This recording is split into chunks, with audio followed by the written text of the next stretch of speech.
Most people think a 250cc cruiser like the Honda Rebel 250 2026 is just a beginner bike. And honestly, I used to think the same.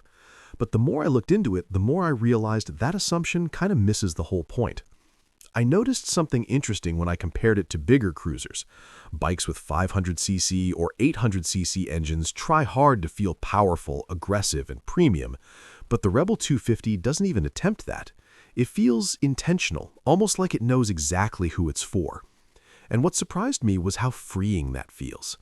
Most people assume small engine equals boring ride. That's the mistake, because this bike isn't built for speed, it's built for confidence.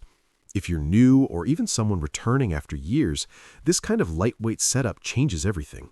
You're not fighting the bike, you're learning with it. One practical takeaway here, if you're choosing your first cruiser, stop chasing engine size. Focus on how quickly you can feel in control. That matters more than numbers. Now here's something I kept thinking about, the design. At a glance, the Rebel 250 looks minimal, almost too simple. But when I compared it to older entry-level bikes, I noticed Honda cleaned it up in a smart way. Lower seat, blacked-out parts, compact stance. It feels modern without trying too hard. And honestly, that's rare. A lot of entry bikes either look cheap or over-designed. This sits right in the middle. But here's the misconception. People think simple design means lack of character. I don't agree. I think the character comes from how approachable it feels. You sit on it and nothing intimidates you. That's a different kind of personality, and it's underrated. If you care about daily usability, this matters more than flashy styling. Another thing I kept questioning was highway performance. Let's be real, a 250cc cruiser isn't made for long, high-speed touring, and I think that's where expectations go wrong. Most people try to compare it with bigger touring bikes, which doesn't make sense.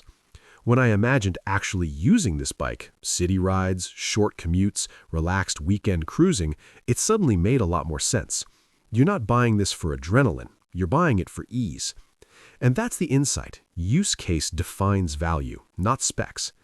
If your daily ride is traffic-heavy or short distance, a lighter bike like this can actually be more enjoyable than something bigger and heavier. I also paid attention to comfort, because that's something people don't always talk about with smaller bikes.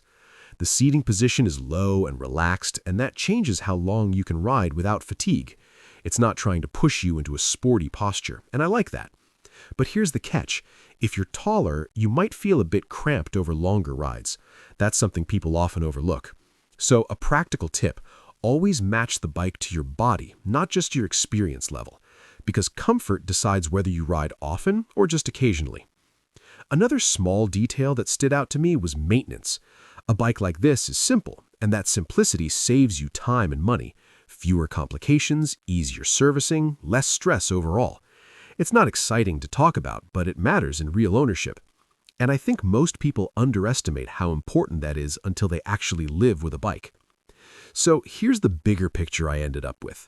The Honda Rebel 250 2026 isn't trying to impress you with power or features. It's trying to make riding feel easy, natural, and accessible. And the more I thought about it, the more I respected that approach. Because not every bike needs to be thrilling. Some just need to make you want to ride more often.